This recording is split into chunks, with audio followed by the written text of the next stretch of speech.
Please boni pi bora opek ini video janga. Tela mi result jangka writing examination jangka post of stenographer grade 1 in the Meghalaya Civil Secretariat May 2024.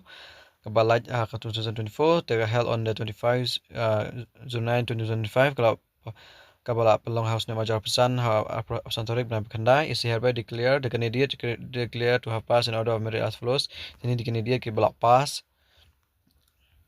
Hani ka post jangka stenographer grade 1 in the Meghalaya Civil Secretariat te keteng banikong ide Smithy Rigenti War na kategori jong unreserved te ba de Smithy Camelia Langpen na kategori jong unreserved no candidate under garu kategori qualify for the examination te emdon ki candidate na garu ki balak qualify for examination te congratulations kini balak pass kini ka exam jong post jong stenographer grade 1 te sanang lebha sakmat and also mat kani kawai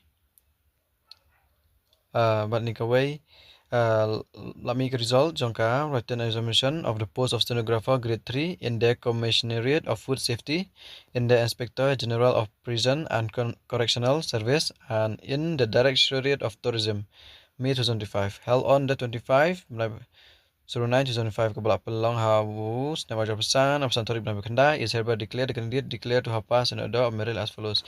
Ini di candidate belak pass ini ke post jongka stenographer grade 3 in the Commissioner of Food Safety, in the Inspector General of Prison and Correctional Service, and in the Directorate of Tourism.